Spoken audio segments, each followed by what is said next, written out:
Hi, നമസ്കാരമുണ്ട്. എല്ലാവർക്കും സുഖമാണോ? ഹസ്ബൻഡ് പോയ സമയത്ത് ഞാൻ കുറച്ച് ശരിക്കും എൻ്റെ ചുറ്റുമുള്ള ആർക്കും അറിയാൻ പാടാത്തൊരു കാര്യം, ഡിപ്രഷനിലായി പോയാൽ. ഫസ്റ്റ് ഒരു അറ്റംപ്റ്റ് നടത്തി, അത് കഴിഞ്ഞ് എൻ്റെ മെമ്മറി പോയി. അപ്പം ആൾക്കാർക്ക് അറിയില്ലെങ്കിൽ മെമ്മറി ഇല്ല എന്നുള്ളത്. ആ സമയമൊക്കെ ഞാനിങ്ങനെ റെയിൽവേ ട്രാക്കിൽ ഇതുപോലെ മരിക്കാൻ പോയി നിൽക്കുക. ഞാൻ ഇങ്ങനെ ട്രെയിൻ ഇങ്ങനെ വരുന്നുണ്ട് അവിടുന്ന്.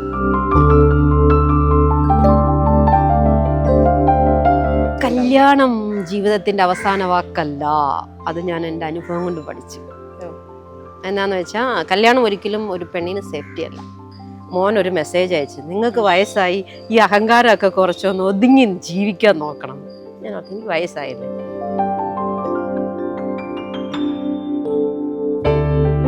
ഞാൻ എൻ്റെ ഓർമ്മയിൽ തന്തയില്ലാത്തവളെന്നും കേട്ടിട്ടുണ്ട്. അന്ന് ഞാൻ ഒരുപാട് വിഷമിച്ചിട്ടുണ്ട്. എന്നോട് ഡയറക്ടർ പറഞ്ഞു, തട്ടുകടക്കാരിയെ പിടിച്ചുകൊണ്ടുവന്ന് അഭിനയിപ്പിക്കേണ്ടി വന്നു എന്ന് നാട്ടുകാരെ കൊണ്ട് ഞാൻ പറയിക്കണം. എന്നെ സംബന്ധിച്ച് എൻ്റെ മനസ്സിൽ ഞാനൊരു സൂപ്പർ ഹീറോയാണ്.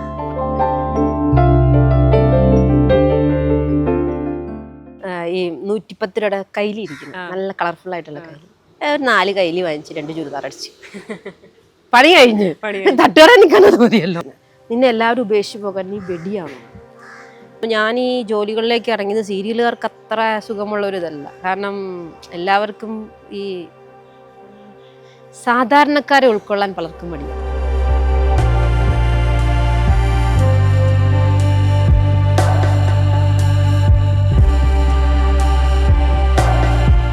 കവിത ചേച്ചിയാണ് നമ്മുടെ കൂടെ ഉള്ളത്. കവിത ചേച്ചി എന്ന് പറയുമ്പോൾ സ്ത്രീധനം സീരിയലില് ചാളമേരി ചേച്ചിയുടെ മരുമകളായി എത്തിയ അതേ കവിത ചേച്ചി. ആ കവിത ചേച്ചി ഇന്ന് കയ്യോടെ പിടിച്ചിട്ടുണ്ട്. ചേച്ചി സോഷ്യൽ മീഡിയയിൽ മൊത്തം താരമായി മാറിയിരിക്കുകയാണ് ചേച്ചി. വേറൊന്നല്ല, ഇപ്പോൾ സീരിയൽ രംഗം വിട്ട് ഫുഡ് ഡെലിവറിയിലേക്ക് ഇറങ്ങിയ ഗ്രോസറി ഡെലിവറിയിലേക്ക് ഇറങ്ങിയ കവിത എന്ന് പറഞ്ഞിട്ട് ശരിക്കും ആളുകളൊക്കെ ഞെട്ടി, ഈ താരം ഇപ്പോൾ ഇതാണോ ചെയ്യുന്നത് എന്ന് പറഞ്ഞുകൊണ്ട്. ശരിക്കും ചെന്നൈയിലേക്ക് എത്തി ഇങ്ങനൊരു ജോലി ചേച്ചി ചെയ്യാനുള്ളൊരു സാഹചര്യം?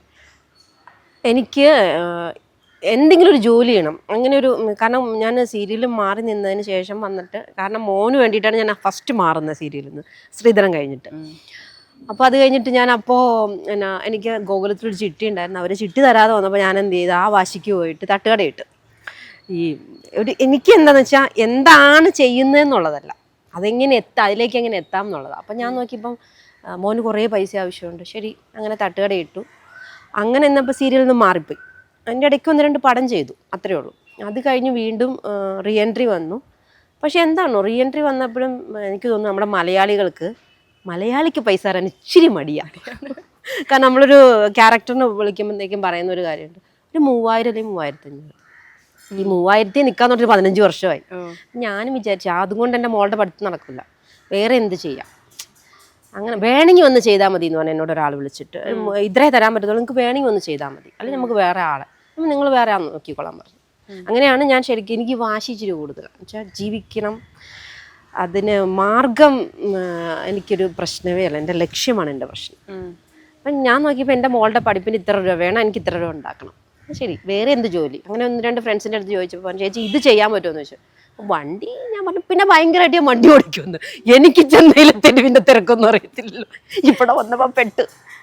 പക്ഷേ പഠിച്ചു. ഞാൻ ആദ്യം സെപ്റ്റോ ആയിരുന്നു, അവിടുന്ന് പിന്നെ സെപ്റ്റോ കുറച്ച് പൈസ കുറച്ചപ്പോൾ നേരെ ബ്ലിങ്കിറ്റ് ചാടി. ബ്ലിങ്കിറ്റിൽ നിന്ന് പിന്നെ ഞാൻ നാട്ടിലൊന്ന് പോയിട്ട് തിരിച്ചു വന്ന് നോക്കിപ്പോണ്ട് ബ്ലിങ്കിറ്റ് നിറച്ച ആളാണ്. ഞാൻ ഈ വീഡിയോ ചെയ്ത് ഫുൾ ആളായി അവിടെ. അങ്ങനെ വീണ്ടും സെപ്റ്റോയിൽ വന്നപ്പം കുഴപ്പമില്ല. അങ്ങനെ ഒരാഴ്ചയിൽ എനിക്കൊരു 10-14,000 രൂപ ഉണ്ടാക്കാൻ പറ്റും. സുഖമായിട്ട് ഫീസ് അടയ്ക്കാം, ലോണുകൾ അടയ്ക്കാം, എൻ്റെ അത്യാവശ്യം ചിലവ്. ഒരു സിനിമ കാണാൻ പോയാൽ ആരെയും മുമ്പിൽ കൈ നീട്ടണ്ട, ഞാൻ നല്ലതല്ലേ.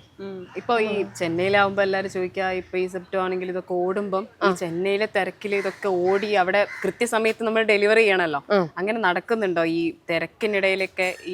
ഇല്ല മോനെ, കുഴപ്പമില്ല. പിന്നെ നമ്മൾ ഒന്നാമതൊരു കസ്റ്റമറുടെ നമ്മൾ ഒരു 5 മിനിറ്റ് വൈകി ചെന്നാൽ അവരോട് നമ്മൾ എങ്ങനെ ബിഹേവ് ചെയ്യുന്നു എന്നുള്ളതാണ്. അപ്പോൾ ചിലപ്പോൾ നമ്മൾ താമസിച്ചു പോകും. അപ്പോൾ ചെല്ലുമ്പോൾ ചിലപ്പോൾ അവർ ചോദിക്കും, എന്താ ഞങ്ങൾ 10 മിനിറ്റിനുള്ളിൽ സെപ്റ്റോ കിട്ടുമെന്ന് പറഞ്ഞിട്ടാണ് നിങ്ങൾ 15 മിനിറ്റ് ആയല്ലോ എന്ന് പറഞ്ഞാൽ, മാം ഇത്തിരി ലേറ്റ് ആയിപ്പോയി നല്ല ചിരിച്ചിട്ടൊക്കെ പറയും. പിന്നെ പിള്ളേരൊക്കെ ഉണ്ടെങ്കിൽ ഒന്ന് കൊഞ്ചിച്ചൊക്കെ സോപ്പൊക്കെ ഇട്ടിങ്ങി പോരും. അപ്പോൾ അതുകൊണ്ട് തന്നെ ഒരുപാട് ഫ്രണ്ട്സ് ഉണ്ട് എനിക്കിപ്പോൾ.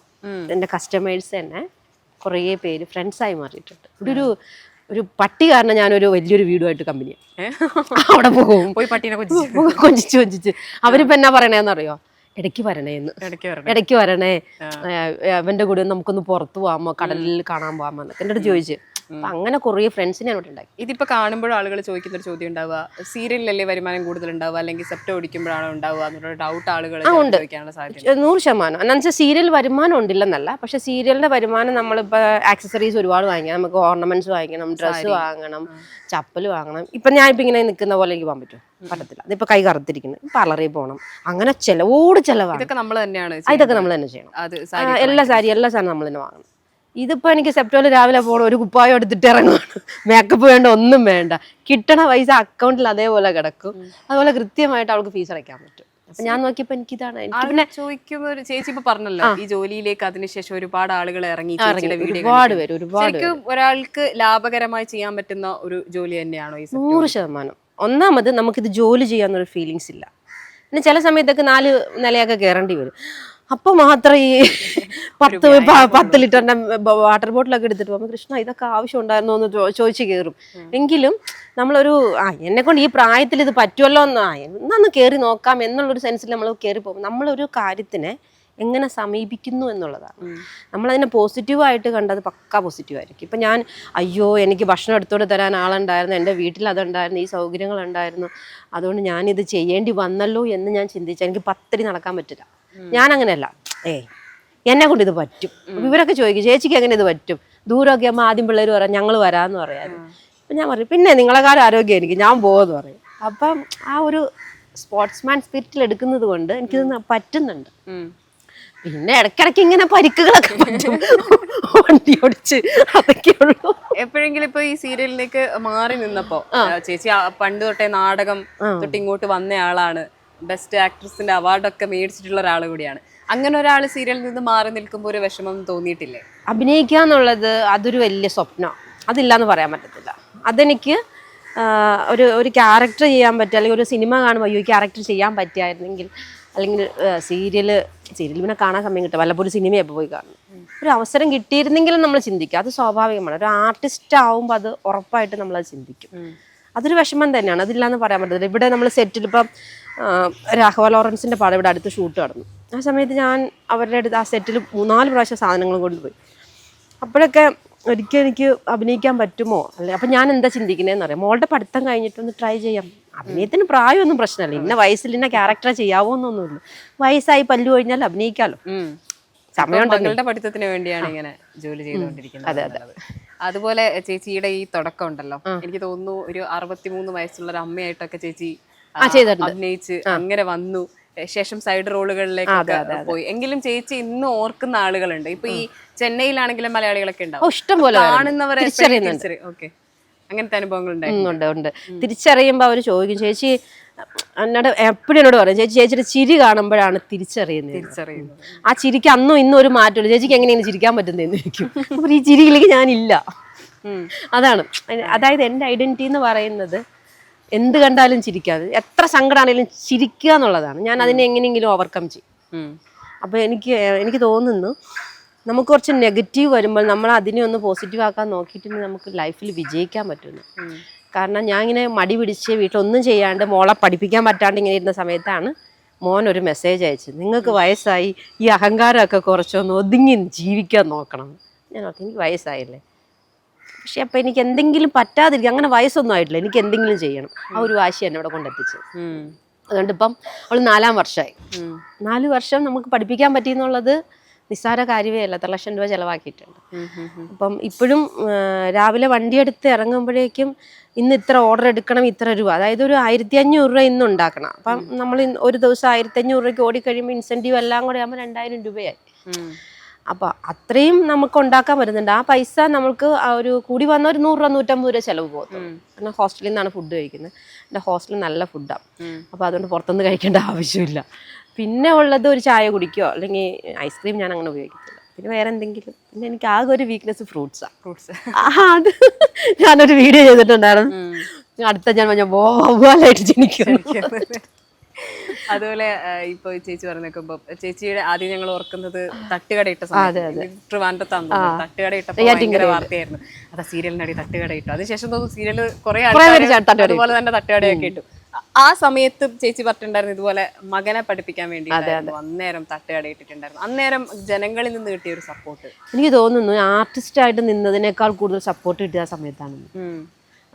കാരണം ഒത്തിരി ഒന്നാമത് ഞാൻ ആരോടും അധികം സംസാരിക്കില്ലായിരുന്നു. ആ സമയത്താണ് സംസാരിച്ചു തുടങ്ങി. അതിനുശേഷം സംസാരിച്ചു തുടങ്ങിയത്. അപ്പം നിറയെ ഇങ്ങനെ എല്ലാവരുമായിട്ട് വന്ന് സംസാരിച്ച് കസ്റ്റമർ വരുമ്പോൾ നമ്മൾ കസ്റ്റമറോട് ഒരു ഇതുണ്ടല്ലോ, നമ്മൾ ആർട്ടിസ്റ്റ് എന്നുള്ളതല്ല. അങ്ങനെ സംസാരിച്ച് എല്ലാവരുമായിട്ട് കമ്പനിയായി.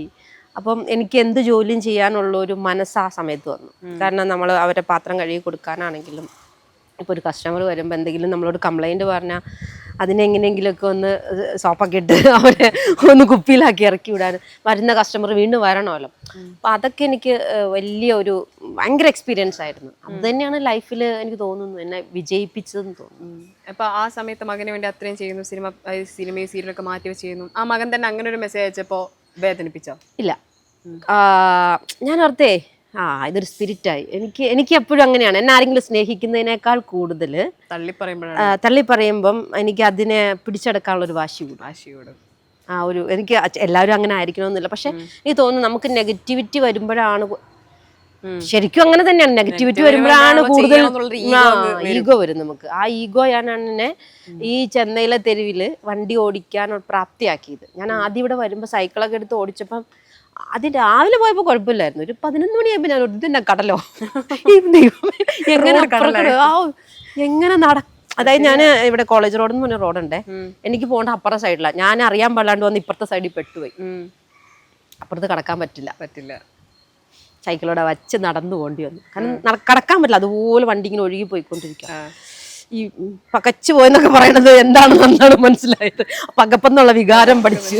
ചേച്ചി ഒരു തവണ പറഞ്ഞിട്ടുണ്ടായിരുന്നു സീരിയലിൽ അഭിനയിക്കണമെന്നുണ്ടായിരുന്നിട്ട്, പക്ഷെ ആ സമയത്ത് എനിക്ക് സാരി വാങ്ങിക്കാൻ പണം ചെലവഴിച്ചാൽ മകനെ ഓർത്താണ് ഞാൻ സാരി വാങ്ങിക്കാൻ പോലും ചെലവഴിക്കാത്ത റോളുകൾ കളഞ്ഞിട്ടുണ്ടായിരുന്നു. എന്നാന്ന് വെച്ചാൽ ആ സമയത്ത് കുറേ നമ്മളുടെ സീരിയലിൻ്റെ കുറേ ഡ്രസ്സ് ഉണ്ട്. ഓൾറെഡി ഒരു 10-400 സാരി എൻ്റെ അലമാരിൽ ഇരിപ്പുണ്ട്. പക്ഷെ നമ്മൾ സീരിയലിന് വേണ്ടി നമ്മൾ വീണ്ടും വാങ്ങിക്കണം. നമ്മൾ ഇങ്ങനെ എക്സ്പെൻസ് ചിലവായിക്കൊണ്ടേയിരിക്കും. ഓർണമെൻറ്റ്സ് ആണെങ്കിലും ഇങ്ങനെ വാങ്ങിക്കൊണ്ടേയിരിക്കണം. അപ്പം അത് ആ സമയത്ത് എനിക്ക് പോസിബിൾ ആയിരുന്നില്ല. പിന്നെ ചപ്പൽ വാങ്ങണം, അത് ഇത്. പിന്നെ ഞാൻ തോന്നുന്നു എൻ്റെ തട്ടുകടയിൽ നിന്നിട്ടുള്ളവർക്കറിയാം, ഞാൻ ഡ്രസ്സ് ഉപയോഗിച്ചത് കുറച്ച് തയ്ക്കും. ഞാൻ എന്ത് ചെയ്തെന്ന് വെച്ചിട്ടുണ്ടെങ്കിൽ ഒരു ദിവസം മാർക്കറ്റിൽ പോയപ്പോൾ ഈ 110 രൂപയുടെ കയ്യിലിരിക്കുന്നു, നല്ല കളർഫുൾ ആയിട്ടുള്ള കയ്യിൽ, ഒരു 4 കയ്യിൽ വാങ്ങിച്ച് 2 ചുരിദാർ അടിച്ചു. പണി കഴിഞ്ഞ് തട്ടുകട നിൽക്കാനത് മതിയല്ലോ. അങ്ങനെ വേറെ 1-2 ഡ്രസ്സൊക്കെ എടുത്ത് അതിൻ്റെ ഇതൊക്കെ വെച്ചിട്ട് ചെറിയ ഡിസൈനൊക്കെ ചെയ്ത് ഇട്ട്. അപ്പൊ അങ്ങനെ വന്നപ്പോൾ എനിക്കത് ഒരിക്കലും സീരിയൽ ചെയ്യാൻ പറ്റത്തില്ല. അത്ര ഒരു ഗ്യാപ്പ് എടുത്ത് പിന്നെ ചേച്ചി കാണുന്നത് കാതലിലെ നസ്ലിന്റെ അമ്മ വേഷത്തില്. അങ്ങനെ ഒരു റോൾ എങ്ങനെയായിരുന്നു ചേച്ചി തേടിയെത്തിയത്? അത് ഞാൻ പടം ചെയ്തത് മനോജ് പൂങ്കുന്നം എന്ന് പറഞ്ഞൊരു ചേട്ടനുണ്ട്. പുള്ളിക്കാരൻ എനിക്കൊരു ബ്രദറിനെ പോലെയാണ്. പുള്ളി ഇടയ്ക്ക് ഇങ്ങനെ വിളിച്ചൊരു വർക്ക് വരും. അങ്ങനെയാണ് കുറേ വർക്ക് ഞാൻ അങ്ങനെ ചെയ്തിട്ടുള്ളത്. അപ്പോൾ പുള്ളിക്കാരൻ എന്നെ വിളിച്ചിട്ട് പറഞ്ഞു, നീ എന്നെ എടുക്കണേന്ന് ചോദിച്ചു. അപ്പോൾ ഞാൻ പറഞ്ഞു, ഒന്നുമില്ല ഏട്ടാ, വെറുതെ ഇരിക്കുക, നിനക്ക് ഇങ്ങനെ വെറുതെ ഇരുന്നാൽ പോരാ, അഭിനയിക്കണ്ടേ, 2 ഫോട്ടോ ഇങ്ങനെ അയച്ചതെന്ന് പറഞ്ഞു. ഫോട്ടോ അയച്ചു കൊടുത്തു. അത് കഴിഞ്ഞപ്പോൾ ഒരു സ്ക്രിപ്റ്റ് അയച്ചു തന്നു. അന്ന് അഭിനയിച്ച് കൊടുക്കാൻ പറഞ്ഞു. അത് അഭിനയിച്ച് അയച്ചു കൊടുത്തു. ഞാൻ പറഞ്ഞു ഡേറ്റ് വിളിച്ചു.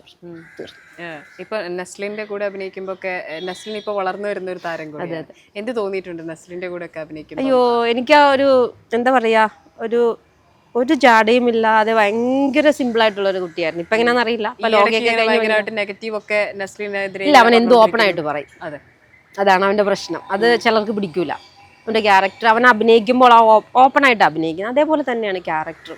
അല്ലാതെ ഒരു മോശമായിട്ടൊന്നും എനിക്ക് അങ്ങനെ ഒന്നും തോന്നിയിട്ടില്ല. ഭയങ്കര സപ്പോർട്ടീവ് ആയിരുന്നു. നമ്മളെന്ന് പൊതുവേ കുറച്ച് വളർന്നു വന്നവരാണെങ്കിൽ പോലും നമ്മളോട് മോശമായി പെരുമാറുന്ന ഉണ്ടായിട്ടുണ്ട്. സീരിയലിൽ പോലും ഉണ്ടായിട്ടുണ്ട്. നമ്മളിങ്ങനെ കയ്യിൽ മോളേന്ന് വിളിച്ചിങ്ങനെ കയ്യിൽ പിടിച്ചപ്പോൾ എൻ്റെ ദേഹത്ത് തൊടാതെ അഭിനയിച്ചാൽ മതി എന്നൊരു കുട്ടീനോട് പറഞ്ഞായിരുന്നു. അപ്പം അങ്ങനത്തെ കുട്ടികളും ഉണ്ട്. പക്ഷെ അങ്ങനെയൊന്നും ഉള്ള ഒരു ഇതല്ല. നസ്ലിന്റെ ഭാഗത്തൊന്നും എനിക്ക് അങ്ങനെ തോന്നിയിട്ടില്ല, അറിയത്തില്ല. അതുപോലെ ചേച്ചിയുടെ ചില സീനുകൾ ഞങ്ങൾ ഓർക്കുമ്പോൾ, സൾട്ട് ആൻഡ് പെപ്പറിൽ ലാല് പെണ്ണ് കാണാൻ വരുന്നത് ചേച്ചിയാണ്. ആ സീനുണ്ടല്ലോ, പോരുന്നു എൻ്റെ കൂടെ, അത് വേറെ ആളോടാണ് ചോദിക്കുന്നുണ്ടെങ്കിലും ചേച്ചീനെ ഞങ്ങൾ മറക്കില്ല. എന്നോട് പറയും, എനിക്ക് കുറെ പേര് അത് ആ സീന് അയച്ചു തരുന്നുണ്ട്. കാരണം ഇൻസ്റ്റയിൽ അതാ കട്ടിങ്സ് വരുന്നുണ്ടല്ലോ. അപ്പൊ എന്നോട് പറയും, 2 കളഞ്ഞ അണ്ണാനെ പോലെ വരുന്നു, ഇപ്പൊ കൊള്ളാൻ ചേച്ചി എന്ന് പറഞ്ഞു കുറെ പേര് എനിക്ക് അയച്ചു തന്നാലും. ഇതൊന്നും ലൈഫ് ഏകദേശം അങ്ങനൊക്കെ തന്നെയാണെന്ന്. എല്ലാം കൊണ്ടുവന്ന് ഒരിടത്ത് എത്തിക്കും, അവസാനം കൈവിട്ടു പോകും. അപ്പൊ മോന്റെ കാര്യമാണെങ്കിൽ എല്ലാം എല്ലാം സെറ്റായി. പക്ഷെ എന്തോ എവിടെയോ അത് ഞാൻ ശരി അതൊരു പാക്ക് അവിടെ ഇരിക്കട്ടെ, ശരി ഇനി അവളുടെ കാര്യം തീർത്തിട്ട് ഇനി അടുത്തതിലേക്ക് പോകാം, എന്നിട്ട് വേണം എൻ്റെ കരിയർ ഒന്ന് എനിക്ക് തിരിച്ചു പിടിക്കാൻ. ഇപ്പോഴും അതുകൊണ്ട് ഡയറ്റൊക്കെ ചെയ്ത് അത്യാവശ്യം പിന്നെ കളറൊന്നും നോക്കുന്നില്ല. നമ്മൾ ഒരു മാസം വീട്ടിൽ നിന്ന് നമ്മുടെ കളർ നമുക്ക് തിരിച്ചു കിട്ടും. അഭിനയിക്കണം, അതെന്റെ എന്താ പറയാ ഭയങ്കര ആഗ്രഹമുള്ള ഒരു കാര്യമാണ്. ഒരു സിംഗിൾ മദറായിരിക്കുക, മക്കളെ നോക്കുക എന്ന് പറഞ്ഞാൽ ചേച്ചി ഒരു നെഗറ്റീവ് കമന്റുകൾ തുടരെ വന്നപ്പോൾ ചേച്ചി ഇട്ടൊരു പോസ്റ്റ് എനിക്ക് അതെ അതെ. നിങ്ങൾ ഈ നെഗറ്റീവ് കമന്റ് ഇടുമ്പോൾ ഞാൻ എങ്ങനെയാണ് വന്നത് എന്ന് ഒരിക്കലെങ്കിലും നിങ്ങൾ ചിന്തിച്ചിട്ടുണ്ടോ എന്ന് ചോദിച്ചിട്ടുള്ള ഒരു സാധനം. അല്ല, ഞാൻ എൻ്റെ ഓർമ്മയിൽ തന്തയില്ലാത്തവളെന്നും കേട്ടിട്ടുണ്ട്. അപ്പം അന്ന് ഞാൻ ഒരുപാട് വിഷമിച്ചിട്ടുണ്ട്. പക്ഷേ ഇപ്പം ഞാൻ എൻ്റെ മക്കളോട് പറയും, നിങ്ങളങ്ങനെ വിളിക്കുന്നത്, നിങ്ങൾക്ക് അമ്മയുണ്ട്, ഞാൻ സ്ട്രോങ്, നിങ്ങളുടെ നട്ടലെന്ന് പറഞ്ഞാൽ ഞാനുണ്ട്. ഇപ്പം മോളോടാണെങ്കിലും നിങ്ങൾക്ക് എന്ത് വിഷയം ഉണ്ടെങ്കിലും എന്നോട് പറയാം. പക്ഷെ മറ്റൊരാളോട് അറിയുന്നതിനേക്കാളും കൂടുതൽ നിങ്ങൾക്ക് നിങ്ങൾ ചിലപ്പോൾ നിങ്ങളുടെ ഭാഗത്ത് തെറ്റുണ്ടാവും, ആ തെറ്റ് പുറത്തറിഞ്ഞ പ്രശ്നമായിരിക്കും, നിങ്ങൾ എന്നോട് പറയാം, ഞാനത് ഹാൻഡിൽ ചെയ്ത് തരും. അത് തന്നെയാണ് എനിക്ക് പറയാനുള്ളത്. കാരണം ലൈഫ് ഒരിക്കലും നമുക്ക് ഈസിയല്ല, തെറ്റുകളില്ലാതെ ലൈഫ് മുമ്പോട്ട് പോകില്ല. നമ്മൾ ശരിയെന്ന് തോന്നി ചെയ്യുന്ന ഒരു കാര്യം ഒരു സന്ദർഭം കഴിയുമ്പോൾ തെറ്റായിട്ട് തോന്നും. ഇപ്പം തന്നെ എനിക്ക് തന്നെ പണ്ട് തോന്നിയ പല ശരികൾ ഇന്ന് തെറ്റാണ്. എൻ്റെ മക്കൾക്ക് പോലും ഞാൻ പണ്ട് ചെയ്ത പല ശരികൾ അവർക്ക് ഇന്ന് തെറ്റാണ്. അപ്പം നാളെ അങ്ങനെ തന്നെ ആയിരിക്കും. അത് നമ്മുടെ സാഹചര്യത്തിനനുസരിച്ച് തെറ്റും ശരിയും ഇങ്ങനെ മാറിക്കൊണ്ടേയിരിക്കും. തെറ്റ് ശരി എന്നൊരു സ്ഥായി ഭാവം ഇല്ല.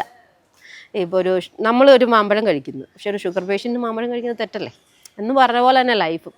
നമ്മൾ ചൂസ് ചെയ്യുന്ന ചില കാര്യം നമുക്ക് പിന്നെ തോന്നും അത് വേണ്ടിയിരുന്നില്ല എന്ന്, പക്ഷെ നമുക്ക് അപ്പം അത് അത്യാവശ്യമായിരുന്നിരിക്കണം. ഇപ്പോൾ ഞാൻ സീരിയലിൽ അഭിനയിച്ചത് പെട്ടെന്ന് തട്ടുകടയിട്ടപ്പോൾ എന്നോട് ഒരാൾ ചോദിച്ചു, നിനക്ക് വേറെ വല്ല പണിക്കും പോയിക്കൂടായിരുന്നു, നിനക്ക് നാണോ ഇല്ല ഇത് ചെയ്യാൻ. പക്ഷെ അപ്പം എനിക്കത് റൈറ്റ് ആയിരുന്നു. ഇപ്പം ഞാൻ ഇത് ചോദിക്കുന്നവരുണ്ടാവില്ലേ ഇപ്പൊ പക്ഷെ എൻ്റെ മുഖത്ത് എനിക്ക് ആരും ചോദിക്കുന്നില്ല. എനിക്ക് തോന്നുന്നു ഞാൻ ഇത്ര ഹാപ്പി ആയിട്ടിരിക്കുന്നുണ്ടാണെന്ന് തോന്നുന്നു. കാരണം അത് സെപ്റ്റോയിലൊന്ന് വന്ന് നോക്കുമ്പോഴേ മനസ്സിലാവുള്ളൂ. ഭയങ്കര ഞങ്ങൾ ഭക്ഷണമൊക്കെ തന്നെ വീഡിയോ ഇട്ടിട്ടുണ്ട്. ഒരാൾ ഭക്ഷണം കഴിച്ചുകൊണ്ടിരിക്കുകയാണെങ്കിൽ നമ്മളിപ്പോൾ ഫോർമാലിറ്റി ഒന്നും ഇല്ല, അടുത്തയാൾക്ക് വേണേ വാരി അങ്ങ് കഴിക്കുകയാണ്.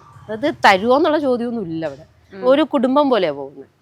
അപ്പോൾ ഞാനൊക്കെ ഒറ്റപ്പെട്ട് വന്നതായതുകൊണ്ട് എല്ലാവരും നമ്മളെ ചേർത്ത് പിടിക്കുമ്പോൾ ഒരു സന്തോഷമുണ്ട്. ഇവിടെയാണെങ്കിലും ഹോസ്റ്റലിൽ ഞാൻ വീണ് വന്നിട്ട് താങ്ങി പിടിച്ചുകൊണ്ട് പോകാനോ വെള്ളം എടുത്തു തരാനോ ഗ്ലാസ്, ഇതൊരു ഹോസ്റ്റലാന്നേ എനിക്ക് ഫീൽ ചെയ്തിട്ടില്ല. ഇത് എൻ്റെ വീടെന്നുള്ള ഫീലിങ്സാണ്. അത് നമ്മൾ എവിടെ നിൽക്കുന്നു, നമ്മൾ എങ്ങനെ പെരുമാറുന്നു, അവർ നമ്മളോട് എങ്ങനെ പെരുമാറുന്നു, അപ്പോൾ നോക്കിയാൽ പോരെ. നമ്മളൊന്നും ഇവിടുന്ന് കൊണ്ടുപോകണില്ല. എന്തെങ്കിലും കൊണ്ടുപോകാൻ പറ്റും, ഒന്നും കൊണ്ടുപോകുന്നില്ല. നമുക്ക് ആകെ കൂടെ നല്ല ഭക്ഷണം കഴിക്കുക, ചിരിക്കുക, അതിവിടെ നടക്കുന്നുണ്ട്. ചേച്ചി പറയുന്നത് കേൾക്കുമ്പോൾ തോന്നിയിട്ടുള്ളത്, കാരണം ഇപ്പൊ പല സ്ത്രീകളും അല്ലെങ്കിൽ പല ഏത് സ്ത്രീ ആണെങ്കിലും ചിലപ്പോൾ അവരുടെ സാഹചര്യം കൊണ്ടായിരിക്കും അവരിപ്പോൾ ഒരു മോശാവസ്ഥയിൽ, ഇപ്പോൾ ഭർത്താവിനെ എങ്ങനെയായാലും മോശാവസ്ഥയിൽ നിൽക്കുന്നുണ്ടാവും. പക്ഷെ അവർ പുറത്തിറങ്ങാൻ ഒരുപാട് വിഷമിക്കും. എന്ത് ജോലിയാണ് ചെയ്യേണ്ടത്? നമ്മുടെ സീരിയൽ ഫീൽഡിൽ നിന്ന് എത്ര പേര് ആത്മഹത്യ ചെയ്തു? എന്തൊക്കെ വിഷയങ്ങൾ കൊണ്ടാണ്, സാമ്പത്തിക പ്രശ്നം കൊണ്ടാണ് പലരും ആത്മഹത്യ ചെയ്തത്. ഒരു പക്ഷേ ഒരു ഈഗോ മാറ്റി, ഞാനൊരു താരമാണെന്നുള്ളത് മാറ്റിവെച്ച് പുറത്തോട്ട് ഇറങ്ങാൻ അവർക്ക് കഴിയുമായിരുന്നെങ്കിൽ അവരൊന്ന് ജീവിച്ചേ. ഞാനും പോയതാ ആത്മഹത്യയിലൊരു സമയത്ത്, പക്ഷെ എനിക്കതിനെ ഓവർകം ചെയ്യാൻ പറ്റി. ചേച്ചി പറയുന്നത് ഞാൻ കേട്ടിട്ടുണ്ട്, റെയിൽവേ ട്രാക്കിലേക്ക് ആ ദിവസം ഇപ്പോഴും.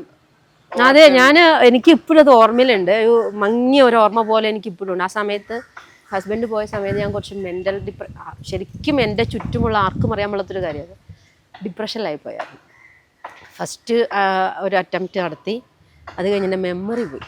അപ്പം ആൾക്കാർക്ക് അറിയില്ലെങ്കിൽ മെമ്മറി ഇല്ല എന്നുള്ളത് കാണുമ്പോൾ നോർമലാണ്, പക്ഷെ എന്നെ ചുറ്റിയുള്ള കുറച്ച് പേർക്ക് മാത്രമേ അത് അറിയത്തുള്ളൂ.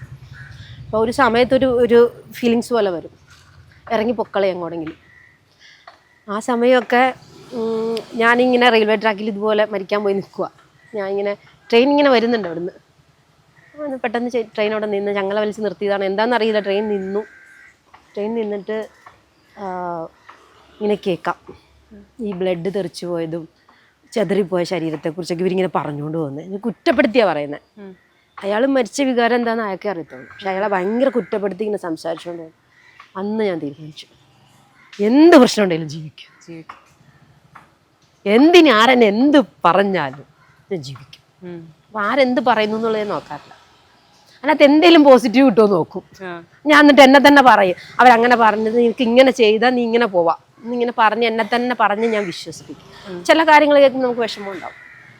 കാരണം ചില കമൻസൊക്കെ കാണുമ്പോൾ ഒരു പത്രക്കാരനാണ് അയാൾ എഴുതിയിരിക്കുന്നത്, മുസ്ലിമാണ് അയാൾ. ഇവിടെ നിന്ന് കമൻറ്റ് ചെയ്തിരിക്കുന്നത്, വെളിയിൽ എവിടെ നിന്നാണ്, UAE എന്നങ്ങാണ്ട കമൻറ്റ് ചെയ്തിരുന്നത്. വെടിയാണോ എന്ന് ചോദിച്ചു. അങ്ങനെയാണ് ചോദിച്ചിരിക്കുന്നത്. നിന്നെ എല്ലാവരും ഉപേക്ഷിച്ച് പോകാൻ നീ വെടിയാണോ? ഇപ്പം ഞാൻ ഇങ്ങനൊരു പ്ലാറ്റ്ഫോം കിട്ടിയതുകൊണ്ട് ഞാൻ പറയാം, വെടിയായിരിക്കുക എന്ന് പറയുന്നത് അത്ര ഈസിയല്ല. നമ്മുടെ ദേഹത്ത് ഒരു തുള്ളി വിയർപ്പ് ആരുടെയെങ്കിലും വീണാൽ നമുക്കുണ്ടാകുന്ന ഒരു ഇറിറ്റേഷൻ ഉണ്ട് അല്ലേ? അപ്പോൾ ഇതൊരു ജോലിയായിട്ട് സ്വീകരിച്ച് ചെയ്യുന്നവരവസ്ഥയൊന്നും ചിന്തിച്ചിട്ടുണ്ട് നമ്മളെപ്പോഴെങ്കിലും?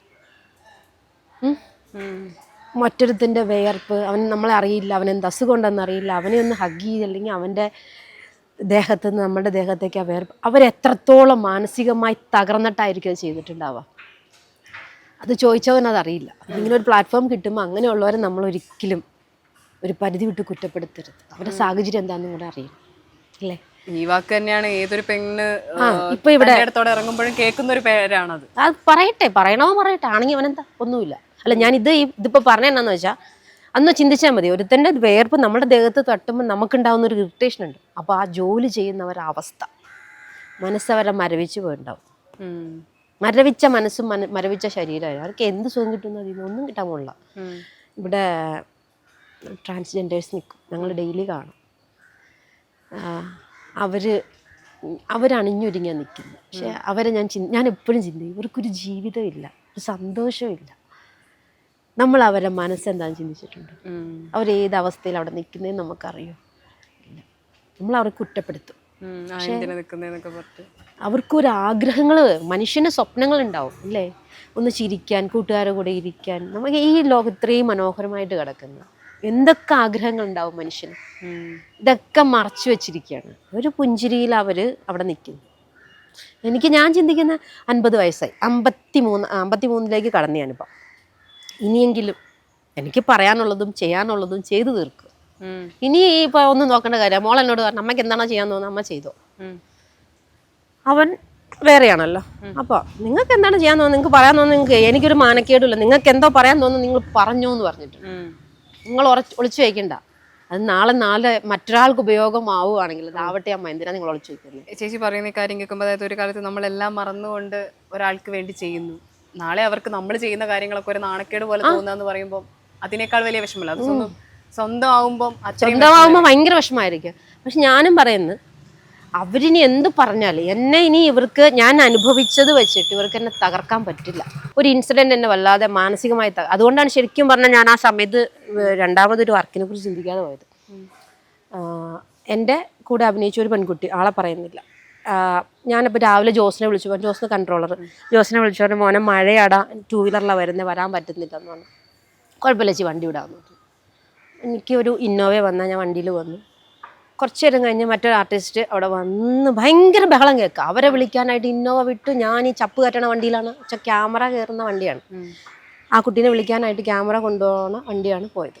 എൻ്റെ ദൈവമേ, ആഗോള പ്രശ്നം. ഇതെന്തിനാണ് ഇത്രയും മാത്രം പ്രശ്നമുണ്ടോ? അതായത് അവളെ വിളിക്കാൻ എന്തിനാണ് ഇന്നോവ വിട്ടത്? ഞാൻ പറഞ്ഞിട്ടില്ലേ ഞാൻ ഇന്നോവയിലേ വരുള്ളൂ എന്ന് പറഞ്ഞിട്ടില്ലേ? എനിക്ക് കോളീസല്ലേ വിട്ട്, ക്യാമറ കൊണ്ടുവരുന്ന വണ്ടിയിലാണോ ഞാൻ വരേണ്ടത്? ഭയങ്കര വിഷയം.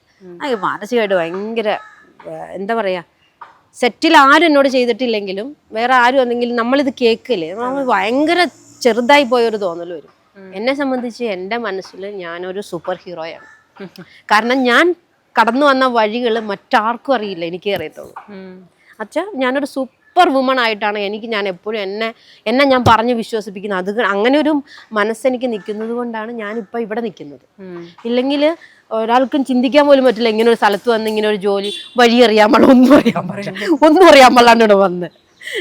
ശരിക്കും പറയാം, ആട്ടുംകാട്ടവും കൂർക്കയും കൂടെ കാര്യം ചെയ്യാതാന്ന് തിരിച്ചറിയാൻ പാടാത്ത സ്വഭാവമായിരുന്നല്ലോ. സീരിയൽ ഫീൽഡിൽ പല ആർട്ടിസ്റ്റുകളും അനുഭവിക്കുന്നുണ്ടാവില്ല,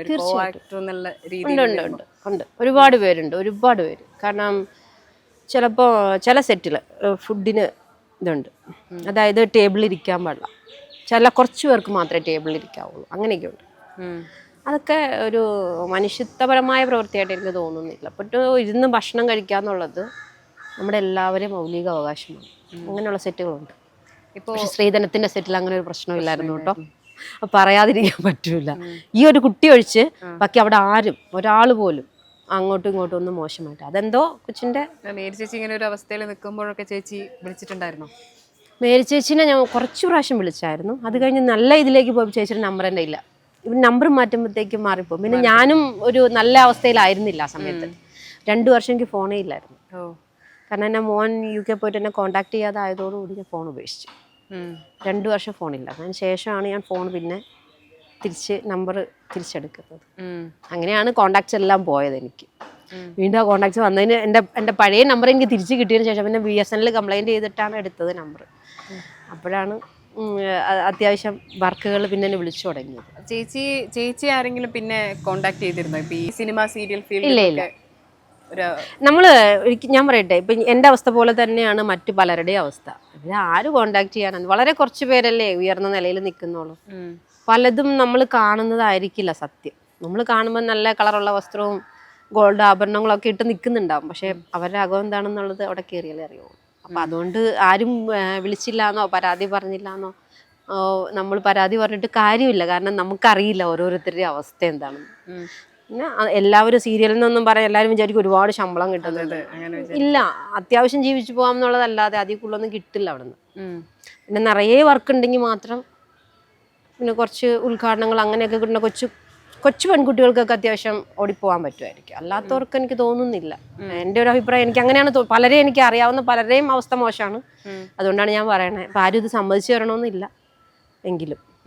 കാരണം എനിക്ക് ഈ അടുത്ത ഒരു വർഷം മുമ്പ് നടന്ന 2-3 മരണങ്ങൾ നമ്മൾ ഓർത്താൽ മതി. ആളെ പേര് പറയുന്നില്ല. പലരും സീരിയൽ ഫീൽഡിൽ പലരും മരിച്ച് കടബാധ്യത കയറിയിട്ടാണ് മരിച്ചു.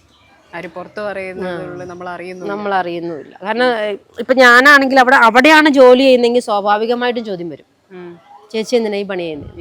ഇപ്പൊ ആർക്കും അറിയില്ലല്ലോ. എന്നാലും നമ്മൾ മലയാളികൾ കാണുമ്പോൾ ചോദിക്കും. പക്ഷേ ഈ ഭയങ്കര ചിരിയോടെ സന്തോഷമായിട്ട് നിൽക്കുമ്പോൾ ഞാൻ പറയും കുറച്ച് കഴിഞ്ഞിട്ട് അഭിനയിക്കാൻ പോളാം, ആദ്യം നിന്നൊക്കെ ഇവിടെ ഒരു എൻജോയ് ചെയ്യട്ടെ. അങ്ങനെ പറഞ്ഞാൽ അങ്ങ് ഒഴിയും, കൂടുതൽ പറയുന്നില്ലല്ലോ. അവിടെ ആകുമ്പോൾ നമ്മളെ പിടിച്ചിരുത്തി സംസാരിക്കും. ഇവിടെ അവർക്കും തിരക്കായോണ്ട് ആ ഒരു ഇത് വരുന്നില്ല. ചെന്നൈയിലെത്തിയപ്പോഴും ചേച്ചി പറഞ്ഞ എല്ലാവരും ചേച്ചിന്ന് വിളിച്ച് ഭയങ്കര സ്നേഹം. ഭയങ്കര സ്നേഹം. ഞാൻ നിങ്ങളെ സെപ്റ്റോയിൽ വരുവാണ്, ഞാൻ കാണിച്ചുതരാം, അപ്പോൾ മനസ്സിലാവും. ഇപ്പൊ ചേച്ചിക്ക് ഈ ഒരു അവസ്ഥയിൽ ചേച്ചിയുടെ അനുഭവങ്ങളിലൂടെ എന്താണ് ആളുകളോട് പറയാനുള്ള? ഒരു പ്രതിസന്ധി ഘട്ടം വരുന്ന ഘട്ടത്തില് ചേച്ചി ഓർക്കുമ്പോൾ ചേച്ചിക്ക് എന്താണ് എനിക്ക് പ്രതിസന്ധി ഘട്ടം എന്ന് പറയുന്നത്? നമ്മുടെ ലൈഫിലെ പ്രതിസന്ധി ഘട്ടം നമ്മൾ ഉണ്ടാക്കുന്നതാണ്. കാരണം നമുക്ക് പ്രശ്നങ്ങളില്ലാതെ ലൈഫില്ല. ശരിക്കും പറഞ്ഞാൽ ജീവിതം എന്ന് പറഞ്ഞൊരു കുരുക്ഷേത്ര ഭൂമിയായിട്ട് എനിക്ക് തോന്നിയിട്ടുള്ളത്. യുദ്ധം നടന്നുകൊണ്ടിരിക്കും, നടക്കട്ടെ, അതൊരു വഴിക്കൂടെ. നമ്മൾ പ്രതിസന്ധിയിൽ ഞാൻ എന്ന ഭാവം വിട്ടാൽ, ഞാൻ ആരോ ആണ് എന്നുള്ള ഭാവം വിട്ടാൽ നമുക്ക് എന്തും ചെയ്യാൻ പറ്റും. നമുക്ക് എന്തും ചെയ്യാമെന്ന് നമ്മൾ എപ്പോൾ തീരുമാനിക്കുന്നോ അപ്പോൾ നമുക്ക് വിൻ ചെയ്യാനും പറ്റും. ഈ മറ്റുള്ളവർ എന്ത് വിചാരിക്കും എന്നുള്ള സാധനം അതിൻ്റെ ആവശ്യമില്ല. അവരല്ലല്ലോ നമുക്ക് ആഹാരം തരുന്നത്. അത് നമുക്ക് ആവശ്യമില്ല. അവരെന്ത് പറയുന്നു എന്ത് ചെയ്യുന്നു അത് നമുക്ക് വിഷയമേ അല്ല. നിങ്ങൾ പറ, അതാ ഞാൻ പറഞ്ഞേ. എന്നെ സംബന്ധിച്ച് എന്നെ കത്തിച്ചാ ഞാൻ ഊർജ്ജമാക്കി മുമ്പോട്ട് പോയത്. അപ്പൊ പിന്നെ ഇനി അവിടെ കൊണ്ടുവന്ന് ഇവരിനി എന്നാ കാണിച്ചാൽ എനിക്കെന്ത്? അത്ര തന്നെ, ടാറ്റ എന്ന് പറഞ്ഞാൽ ഞാൻ പോകും. ഇത്രയേ ഉള്ളൂ. എന്ത് പറഞ്ഞാലും എനിക്കൊരു വിഷയമേ ഇല്ല. പ്രത്യേകിച്ച് എനിക്ക് കുറച്ചുകൂടെ ഊർജ്ജം കയറും. അതുകൊണ്ട് തോൽപ്പിക്കാൻ പറ്റൂല എന്നെ. അപ്പൊ ആരെന്നെ നെഗറ്റീവായിട്ട് കമന്റ് ചെയ്യുന്ന ശരി, അവരങ്ങനെ പറഞ്ഞെങ്കിൽ അടുത്തത് എന്ത് ചെയ്യാമെന്നുള്ളൊരു ചിന്തയാണ്. ശരിക്കും അഭിനയത്തിലേക്കുള്ള ചേച്ചിയുടെ വരവ് പണ്ട് കേട്ടിട്ടുണ്ട്. അതായത് മുത്തശ്ശി വളർത്തിയ സമയത്ത് ചിത്രകഥകൾ പറഞ്ഞു തന്നും ആകാശവാണിയിലെ നാടകമൊക്കെ കേട്ടാണ് വളരുന്നത്. അങ്ങനെ തന്നെ. അങ്ങോട്ട് തന്നെ എങ്ങോട്ടായിരുന്നു ഇങ്ങനെ സിനിമയിലേക്കുള്ള അല്ലെങ്കിൽ സീരിയലിലേക്കുള്ള വരവ്? സിനിമയല്ല, സിനിമ എനിക്ക് തോന്നുന്നു ചെറിയ വയസ്സിലെ ഒരു സ്വപ്നം പോലെ. ഞങ്ങളുടെ നാട്ടിൽ, ഞാൻ അടിമാലി ആ ഒരു സ്ഥലമായതുകൊണ്ട് അവിടെയൊന്നും സിനിമയെന്നൊന്നും പറഞ്ഞാൽ അവർക്കൊന്നും അന്നത്തെ കാലത്ത് ചിന്തിക്കാൻ പോലും പറ്റില്ല, ഇത്രയും വർഷം പിന്നോട്ട്. പക്ഷെ എൻ്റെ ഒരു സ്വപ്നമായിരുന്നു അത്. പക്ഷെ ഞാൻ അതിനേക്കാൾ കൂടുതൽ നാടകം അഭിനയിച്ചു തുടങ്ങി. അവിടെ നാടകം അഭിനയിക്കും, നാടകത്തോട് ഭ്രാന്തായി. നാടകം എന്ന് പറഞ്ഞാൽ ഇപ്പോഴും ഭയങ്കര ഇഷ്ടമാണ്. പക്ഷേ എനിക്ക് ഈ കലാനിലയം അഭിനയിച്ചും അവിടെ വെച്ചൊരു വീഴ്ച പറ്റിയിട്ട് ഇവിടെ ഒരു അടി കിട്ടിയിട്ടുണ്ട്. ഈ ഇതുകൊണ്ട് ഇവിടെ ഒരു ചെറിയ പരിക്കുണ്ട്. അപ്പം ബ്രീത്തിങ് കിട്ടത്തില്ല. അപ്പം നാടകം ഇപ്പം എനിക്ക് അത്ര ഉറക്കെ പറഞ്ഞാൽ കുറച്ച് കഴിയുമ്പോൾ ഒച്ചടയ്ക്കും. അതൊരു പ്രശ്നമാണ്. എന്നാലും അഭിനയിക്കണം എന്നുള്ളൊരാഗ്രഹം നമുക്കുണ്ടല്ലോ. ഒന്നുമില്ലെങ്കിൽ ഞാൻ തന്നെ ഡയറക്റ്റ് ചെയ്തിട്ടെങ്കിലും അഭിനയിക്കും. കുറച്ച് പിള്ളേരൊക്കെ യൂട്യൂബ് ചാനലെങ്കിലും തുടങ്ങിയാൽ അഭിനയിക്കും, ഉറപ്പായിട്ട് അഭിനയിക്കും. ഇവരാരും ചാൻസ് തന്നില്ലെങ്കിൽ എന്നാലും ഞാൻ അഭിനയിക്കും. അതായത് മോളുടെ പഠിത്തമൊക്കെ കഴിഞ്ഞ് അന്ന് സെറ്റിൽ ആവുമല്ലോ. സെറ്റിൽ ആവുമെന്ന് വെച്ചാൽ ഒരിടത്ത് വീട് വെച്ച് അവിടെ താമസാക്കുക എന്നുള്ളതല്ല ഞാൻ ഉദ്ദേശിക്കുന്നത്. അവളുടെ ഫാമിലി സെറ്റിലായി കഴിഞ്ഞാൽ പിന്നെ എനിക്ക് എന്ത് വേണമെങ്കിലും ചെയ്യാം. ആ സമയത്ത് ഞാനൊന്നും ഇല്ലെങ്കിൽ കൊച്ചു കഥകൾ എഴുതിയിട്ട് ഞാൻ 10 പിള്ളേരെങ്കിലും പിടിച്ച് അഭിനയിക്കും. അങ്ങനെ ഭയങ്കര അത്ഭുതം തോന്നുന്നു ചേച്ചിയെ കാണും. കാരണം ചേച്ചിക്ക് വല്ലാത്ത പ്രതീക്ഷകളുണ്ട്. എന്ത് വന്നാലും നമുക്ക് ജീവിക്കാൻ അവസരങ്ങളുണ്ട്, പണ്ടത്തെ പോലെ അല്ല, അവസരങ്ങൾ ഇഷ്ടം പോലെ ഉണ്ട്. ഒരു യൂട്യൂബ് ചാനൽ തുടങ്ങിയാലും നമുക്ക് അഭിനയിക്കും. ഇപ്പൊ അഭിനയമോഹമുള്ള എത്ര പേരാണ്. ഞാനിവ SJK അങ്ങനെ എന്തോ ഒരു ചാനലുണ്ട്, അവരെ കുറേ ഇത് ഞാൻ കാണും ഇടയ്ക്കിടയ്ക്ക്. നല്ല രസമുള്ള സാധനങ്ങളാണ്.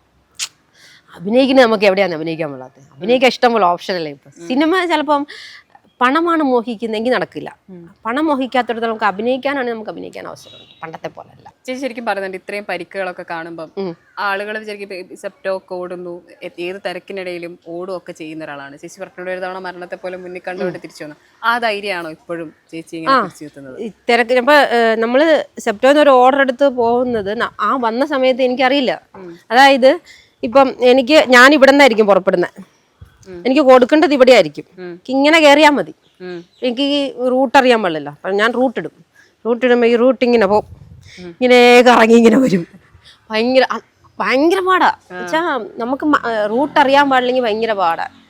അതുപോലെ തൊട്ടപ്പുറത്തെ തെരുവിൽ പോകാനായിട്ട് ഗൂഗിൾ ചേച്ചി പറയും 2.5 കിലോമീറ്റർ പോവാൻ. പക്ഷെ ഇപ്പം അറിയാം, ചേച്ചി അവിടെ കിടന്ന് പറയും, നമ്മൾ നേരെ കയറി പോകും. പക്ഷെ ഇവിടുത്തെ ട്രാഫിക് എന്ന് പറഞ്ഞാൽ ഒരു രക്ഷയില്ലെന്ന് പറഞ്ഞാൽ ഒരു രക്ഷയില്ല. എവിടെ നിന്നൊക്കെ വണ്ടി വരും എന്ന് പറയാനും പറ്റില്ല. ബ്രേക്ക് കൈ വെച്ചല്ല നമുക്ക് ഓടിക്കാന്ന് വിചാരിക്കട്ടെ.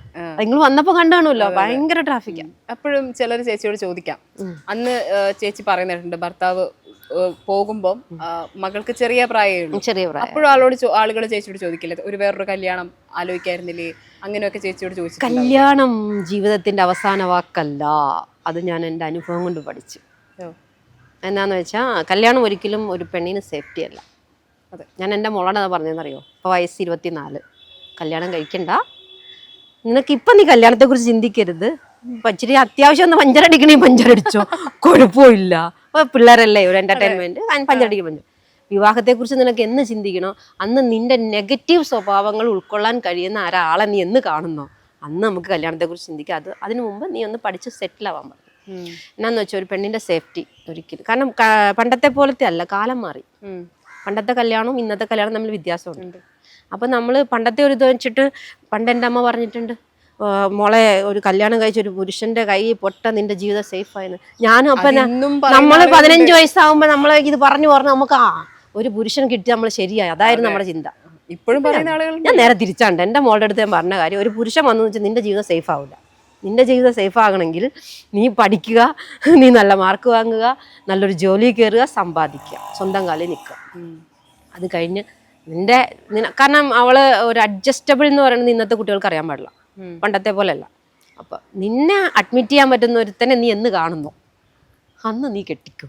അതുവരെ ഇപ്പൊ ഞാൻ കരയുന്നത് പോലെ ഇപ്പൊ ഒരു പെൺകുട്ടി എൻ്റെ മകന്റെ ജീവിതത്തിലേക്ക് വന്നപ്പോഴാണ് എനിക്ക് കരച്ചിൽ വന്നത്.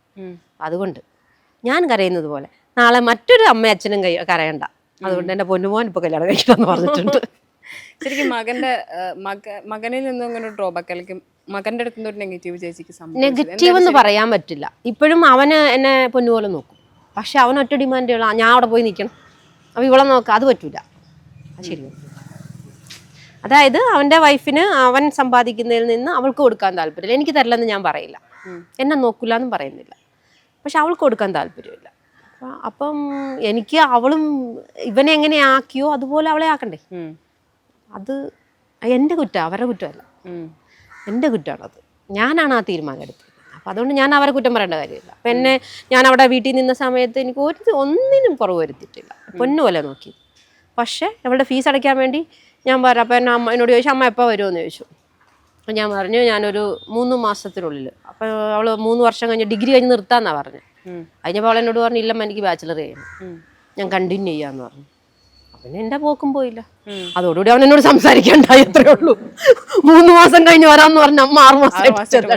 സ്വാഭാവികമായിട്ട് അമ്മയ്ക്ക് അവള് മാത്രം മതി, ശരി അവൻ അവൾ അങ്ങനെ ചെയ്തോട്ടെ, അവൻ മിണ്ടാനില്ല. ചിലപ്പോൾ കുറച്ച് കഴിയുമ്പോൾ മിണ്ടുമായിരിക്കും, അറിയില്ല. എന്തായാലും എനിക്ക് അവളെ കുറിച്ചൊരു അംബീഷൻ ഉണ്ട്. അവളെ എത്തിക്കണമെന്ന് ഞാൻ ആഗ്രഹിക്കുന്ന ഒരു പൊസിഷനുണ്ട്. അവിടെ എത്തും വരെ ഞാൻ അവളെ പുറകെ നിൽക്കും. ഇനിയിപ്പം അവള് കല്യാണം കഴിച്ച് പോവാത്തടത്തോളം കാലം, അല്ലെങ്കിൽ നാളെ ഒരു പയ്യൻ അവളുടെ ജീവിതത്തിൽ വന്ന് അവൾ സേഫ് ആണെന്ന് എനിക്ക് തോന്നാത്തടത്തോളം കാലം ഞാൻ അവളുടെ കൂടെ തന്നെ. കാരണം പെൺകുട്ടിയാണ്, ഞാനൊരു പെണ്ണായതുകൊണ്ട് ഞാൻ അനുഭവിച്ചതൊന്നും ഞാൻ മറക്കുകയില്ല. കാരണം ഞാൻ ഭയങ്കര റൂഡായിട്ട് ബിഹേവ് ചെയ്ത് അവളെ വളർത്തിയത് കേട്ടോ. കാരണം എനിക്ക് വളരെ ചെറിയ പ്രായത്തിൽ എൻ്റെ വീടിൻ്റെ അടുത്തുള്ള ഞാൻ ഒരാളോടും പറയാത്തൊരു കാര്യം അത് ഓപ്പണായിട്ട് പറയുന്നത്, വളരെ ഒരു 7-6 വയസ്സൊക്കെ ഉണ്ടാവുള്ളൂ. എന്നെ ഒരുപാടൊന്നും അല്ലെങ്കിൽ പോലും കുറച്ച് ദുരുപയോഗം ചെയ്തിട്ടുണ്ട് എന്നെ. അപ്പം അന്ന് എൻ്റെ മനസ്സിൽ തട്ടിയ കുറേ പ്രശ്നങ്ങളുണ്ട്, അത് ഇന്നും എന്നെ പിന്തുടരുന്നുണ്ട്. അപ്പോൾ അത് അവൾക്ക് വരരുതെന്ന് വെച്ചുകൊണ്ട് ഹോസ്റ്റലിൽ നിർത്തി. അതുകൊണ്ട് എന്നോട് ഭയങ്കര വൈരാഗ്യമായിരുന്നു അവൾക്ക്. ഹോസ്റ്റലിൽ നിർത്തി ഇവളെങ്ങനെ അങ്ങനെ എങ്ങും ഇടാതെ 20 വയസ്സായപ്പോൾ ഞാൻ പറയും, ഇനി നിനക്ക് എങ്ങോട്ട് വേണമെങ്കിലും പോകാം, ഇതൊക്കെയാണ് ജീവിതത്തിൽ സംഭവിക്കാൻ പോകുന്നത്, അപ്പോൾ സൂക്ഷിച്ചും കണ്ട് നിൽക്കുക. എന്നോട് ഇപ്പം എനിക്കറിയാം, അവൾക്കറിയാം ശരിയും തെറ്റും അറിയാം. അപ്പോൾ എനിക്കറിയാം അവൾ പോവില്ല, അവൾക്ക് തെറ്റും ശരിയും അറിയാം, എല്ലാം കണ്ടും കേട്ടുമാണ് വളർന്നത്. അപ്പോൾ അവളൊരു സേഫ് ആക്കാണ്ട് എനിക്ക് മോൻ്റെ അടുത്ത് പോയി ഇരിക്കാൻ പറ്റൂല. പക്ഷെ അവരെ 2 കുട്ടികളുണ്ട്, ശിവയും കൃഷ്ണയും. കാണാത്തത് കൊണ്ടൊരു വിഷമമുണ്ട്, പക്ഷെ ഞാനത് കല്ലാക്കി വെച്ചു. കാരണം ഒരു നല്ലതിന് വേണ്ടിയിട്ടല്ലേ, കുറച്ച് കഴിയുമ്പം കാണാം. ഈ സെപ്റ്റോ ആയാലും തട്ടുകടയാണെങ്കിലും ഇങ്ങനെയൊക്കെ പോകുമ്പോൾ വാർത്തകളൊക്കെ വരുമല്ലോ. ഇപ്പം ആരായാലും ഇപ്പം ഇമേജ് കുറിച്ച് ചിന്തിക്കുന്ന ആളുകളുണ്ടാവും. ചേച്ചി ആ ഇമേജിൽ നിന്ന് താഴെ ഇറങ്ങി വന്ന് ചെയ്തൊരാളാണ്. എപ്പോഴെങ്കിലും മക്കളിൽ നിന്നൊരു നെഗറ്റീവ് ഉണ്ടായിരുന്നു, കാരണം ഇങ്ങനെ ചെയ്യണം. മോൻ എന്നോട് പറഞ്ഞു, അമ്മ വന്ന് റെസ്റ്റ് ചെയ്യുക, അമ്മ എന്തിനാണ് ഈ പണി കാണിക്കുന്നത്, അമ്മയ്ക്ക് ഞാൻ അമ്മയെ നോക്കത്തില്ലേ, എന്തിനാണ് അമ്മ. ഞാൻ പറഞ്ഞു, ഇല്ലടാ അവിടെ ഫീസ് നീ അടയ്ക്കൂ, അത് പറ്റത്തില്ല, പിന്നെ നീ മിണ്ടണ്ട, അത്രേ ഉള്ളൂ. ബാക്കിയൊക്കെ സപ്പോർട്ട്. ബാക്കിയാ അല്ലാതെ അവന് ഞാൻ ഏത് ജോലി, അവനൊരു കടയുണ്ട്, ഞാൻ അവിടെ നിന്നിരുന്നേ, കുറച്ചു കാലം ഞാൻ അവിടെ നിന്നിരുന്നു. പക്ഷെ അതുകൊണ്ട് പറ്റൂല. അപ്പം അവരുടെ മക്കളെ കുറിച്ച് അവർക്കുള്ള അംബീഷൻ. ഒരു ദിവസം എന്നോട് ഇവൻ പറഞ്ഞൊരു കാര്യമാണ്, ഞാൻ കുറച്ചു നേരം അവരിങ്ങനെ നോക്കിക്കൊണ്ടിരുന്നത്, കുറേ സാധനങ്ങളൊക്കെ അടുത്ത വർഷത്തേക്കുള്ള നെക്സ്റ്റ് ഇയറിലേക്കുള്ള അതെല്ലാം വാങ്ങിക്കൊണ്ട് വന്നിട്ട്, അമ്മ എന്തോ അമ്മ ഇത് എന്താ വിലയമ്മ, ഇതൊക്കെ എത്ര വില കൊടുത്താൽ വാങ്ങിച്ചതെന്ന് അറിയോ, ഇത് എന്തോ ഇത് ആൾക്കാർ ചെയ്യുന്നത്. അപ്പം ഞാൻ ഇങ്ങനെ നോക്കി, ഞാൻ ചോദിച്ചു, ഇതൊന്നും നിനക്ക് പണ്ട് ഞാൻ വാങ്ങിച്ചു തന്നിട്ടില്ല, നിങ്ങൾ പണ്ട് വാങ്ങിച്ചു തന്നതുപോലെയാണ്. ഞാൻ പറഞ്ഞു, പണ്ടത്തെ വില എനിക്ക് താങ്ങാൻ പറ്റില്ലായിരുന്നു, ഇപ്പം നിനക്ക് താങ്ങാൻ പറ്റാത്തതുപോലെ പണ്ടത്തെ വില എനിക്ക് താങ്ങാൻ പറ്റില്ലായിരുന്നു. അങ്ങനെയാണ് നിന്നെ ഞാൻ പഠിപ്പിച്ച് ഇവിടെ എത്തിയത്. ഒന്നും മിണ്ടിയില്ല. അപ്പം അവൻ ഒരിക്കലും അവൻ്റെ അമ്മ ഞാനായിരുന്നു, അവനിതൊക്കെ എന്നിൽ നിന്നൊക്കെ വാങ്ങിയാണ് വളർന്നതെന്ന് അവൻ മറന്ന്. അവൻ്റെ കുഞ്ഞിന് വാങ്ങിയപ്പം അതിൻ്റെ ഒരു ഭീകരമായ കണക്ക് അവൻ പറയുന്നുണ്ട്. അത് സ്വാഭാവികമാണ്. അവനെ അടുത്ത തലമുറ അവൻ്റെ മക്കൾ ഇത് തന്നെ പറയും. അപ്പം അതൊന്നും ഒരു കാര്യം, ഇതിങ്ങനെ ആവർത്തിച്ചുകൊണ്ടേയിരിക്കും. ഇപ്പോൾ ഈ അവസരങ്ങൾ ചേച്ചി പറഞ്ഞിരുന്നു നേരത്തെ, ഞാനായിട്ട് കുറെ മാറ്റി വെച്ചിട്ടുണ്ട്. ശരിക്കും അവസരങ്ങൾ ചേച്ചിയായിട്ട് മാറ്റി വെച്ചതാണോ, അല്ലെങ്കിൽ ഇങ്ങനെ ജോലികളിലേക്കൊക്കെ ഇറങ്ങി?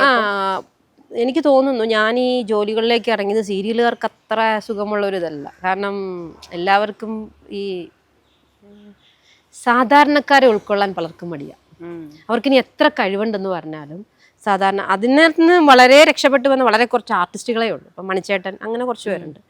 ബാക്കി എല്ലാവരും ഒരു എന്താ പറയുക, അമൂൽ ബേബീസ്, കുറച്ച് മേറി നിൽക്കുന്നവരല്ല, താഴത്തെ ഇടയിൽ നിന്ന് വരുന്നവരോട് ഭയങ്കര കുറച്ച് പുച്ഛം, അത് പലയിടത്തും നേരിട്ടിട്ടുണ്ട്. പിന്നെ അതിൻ്റെ ആവശ്യം എനിക്കുണ്ടെന്ന് തോന്നുന്നില്ല. അതിന് ഇപ്പം ഞാൻ പറയുന്നത്, എനിക്കൊരു ലൈഫേ ഉള്ളൂ. ഈ ലൈഫ് എന്നെ ഇൻസൾട്ട് ചെയ്യുന്നവരുടെ കൂടെ നിൽക്കുന്നതിനേക്കാൾ നല്ലത് എന്നെ സ്നേഹിക്കുന്നവരുടെ കൂടെ നിൽക്കാനാണ് ഞാൻ ഇഷ്ടപ്പെടുന്നത്. അതിപ്പം ചിലപ്പോൾ പാവപ്പെട്ടവരായിരിക്കാം. ഒരു നേരത്തെ ആഹാരം വേണമെങ്കിൽ കഴിച്ചോ എന്ന് പറയുന്നതിനേക്കാളും ഇതിന് വരുമെന്ന് പോലെ ചേർത്ത് പിടിച്ചിരിക്കുന്നവരിന്ന് കഴിക്കാനല്ലേ നമ്മൾ ആഗ്രഹിക്കുള്ളൂ. ചിലപ്പോൾ വിഭവം കുറച്ച് കുറവായിരിക്കും, അതേ ഉള്ളൂ വ്യത്യാസം. അപ്പോൾ സീരിയലും സിനിമയേക്കാൾ അപ്പുറത്തേക്ക് നമുക്ക് നല്ലൊരു മനുഷ്യനാവാൻ പറ്റുന്നത് എവിടെയോ അവിടെ നിൽക്കാനാണ് ഞാൻ ഇഷ്ടപ്പെടുന്നത്.